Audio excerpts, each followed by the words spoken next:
Welcome to The Explainer. Today, we're going to dive into the core ideas of author Mark Pitstick. He's proposed this really interesting spiritual framework for a healthier, more purposeful life. And it's all built on one big idea, that our time here on Earth isn't just random, it's a magnificent adventure. All right, so let's get right into it. The whole foundation of this philosophy really starts with a problem, a conflict. It's this idea that, as humans, we've basically got two minds, two forms of consciousness, and a lot of the time, they're at war with each other. So on one hand, you've got your brain-based consciousness. You can think of this as your everyday mind, right? It's shaped by your body's health, your genes, all your life experiences, the good, the bad, and the ugly. But then there's the other side of the coin, your transcendent source of consciousness.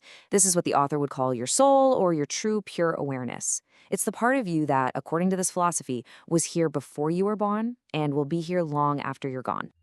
Now, this internal tug of war, it leads to two totally different ways of looking at life. I mean, you've got this fork in the road.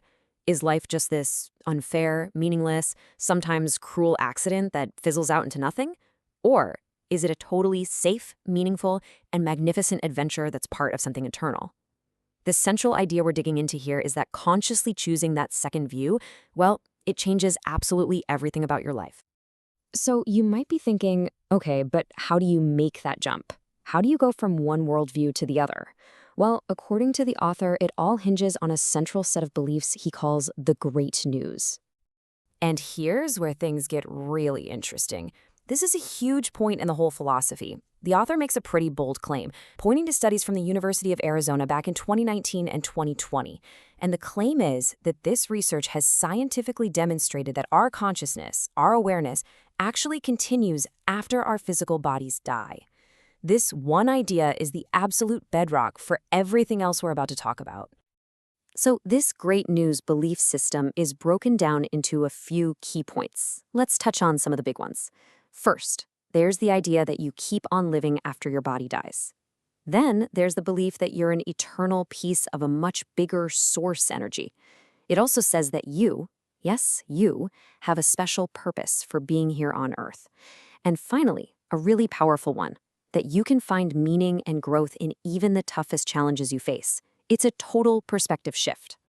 Okay, so let's say you're on board with this premise. Let's say you accept that you're an eternal soul just having a temporary human experience. The next logical question is, what now? How does that actually change the way you live day to day? Well, that leads us right into this holistic wellness plan that's designed to do one thing: help your soul shine right through your body. And the whole plan is built around a simple, easy-to-remember acronym, RADIANT. Each letter stands for one of the 7 key areas of self-care. The idea is that you need to tune up each of these areas if you really want to hit that sweet spot of wellness for your body, your mind, and your spirit.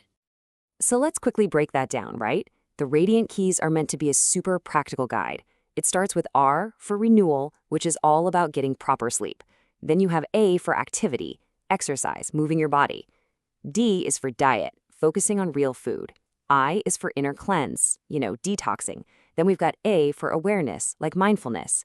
N for natural care, holistic health stuff. And it all culminates in T for transcendence, which brings it full circle, really knowing, deep down, that you're an eternal being. Now, that diet part comes with a very specific challenge. The author basically says, hey, try this. For just 60 days, eat only real food. The whole point is to give your body and your taste buds a complete reset. The claim is that after 2 months, if you go back to your old fast food joint, that stuff is going to taste sickeningly sweet and totally artificial. And the game plan for this challenge is super straightforward. It's all about what you eat and what you avoid. So in the Eat This column, you've got the good stuff: vegetables, lean meats, healthy fats, raw nuts and seeds, and some low-sugar fruits.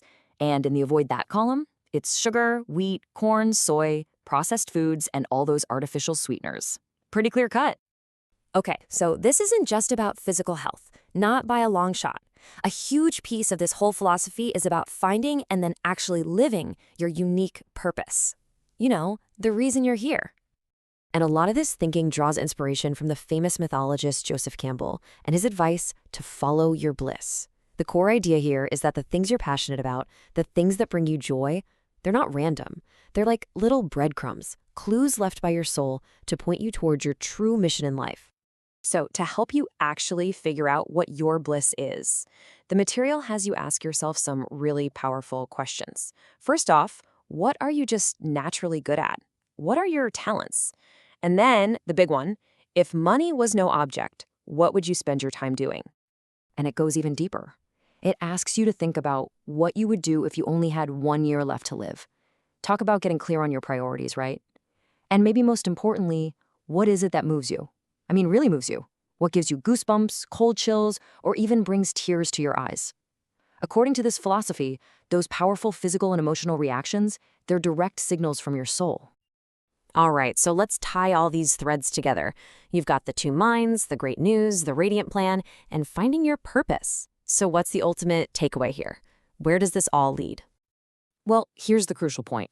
All of this, the diet, the exercise, the soul searching, it's not just about living longer or having more energy. That's a great side effect, but it's not the main goal. The real goal is to get your physical body so clean and well-tuned that it becomes a clearer channel for your deeper, transcendent consciousness, for your soul to really shine through.